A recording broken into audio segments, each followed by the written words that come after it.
It means a lot. It's just a great opportunity for us to, I guess, showcase our game and something that I guess I've seen a great benefit in having grown up here, and particularly over the last probably decade, you've really seen the fruits of that labour come to, I guess, fruition. And yeah, it's just, as I said at the start, a great opportunity to showcase our game. We're really looking forward to it.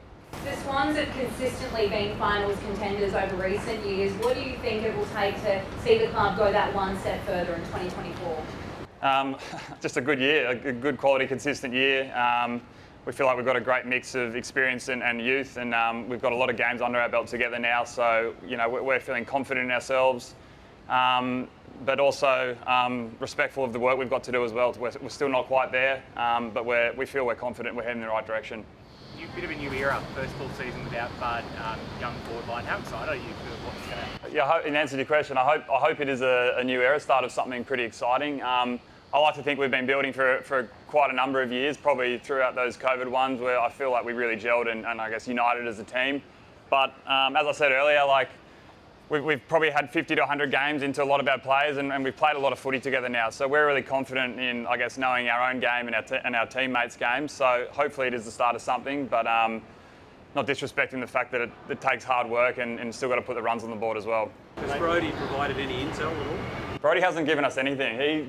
He couldn't say many more nicer things about you guys. It's actually been quite frustrating for us. We're asking him to give us an insight, and he just plays a straight bat. So you got a good one there. Everyone wants to start well, Dane, of course, but after what happened last year, 3 and 6 up to round 9, can you give us insight into the mentality of the Swans in terms of the way you want to start this season with lofty expectations?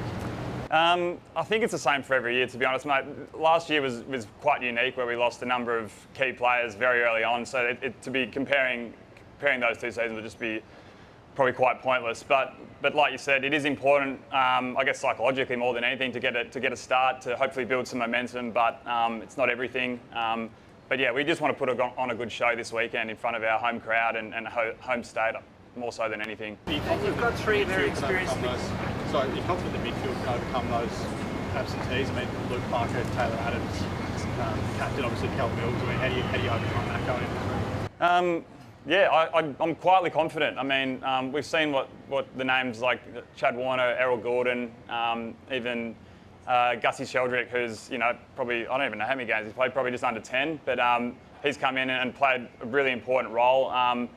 Yeah, they leave a big gap, but that also creates opportunities. And I know the type of personalities we got in there and our young players, they're going to be raring to go. A lot of talk about Brodie, but obviously another former D in James Jordan who is closing in on that debut. How impressive have you been by him since he's come up? Yeah, he's probably snuck under the radar a little bit, but he's, he couldn't have impressed anymore. He's got a great temperament.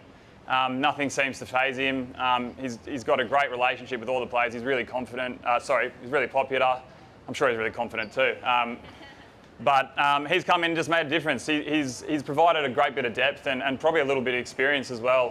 He's obviously come from a great system and a great club. So, you know, we've been leaning on him for, I guess, some insights, and he's helped, I guess, you know, sharpen, I guess, just a more holistic view. You know, you can get stuck into thinking, getting stuck in your ways, and that's why we've embraced having Brodie and James come in, because they offer a different perspective. One of the reasons this all sort of came about was to get a bit of a clear air in the lead up to this sort of a game. You live in Sydney. Does it feel like you've had that clear air to really build up these two big blockbusters? Yeah, I think so. I mean, it seems to be the talk of the town at the moment. I know I've got a lot of mates coming that probably wouldn't usually, which I think is a great sign, particularly for our demographic. But yeah, we're excited. I know we've got a big march planned pre-game to kind of honour.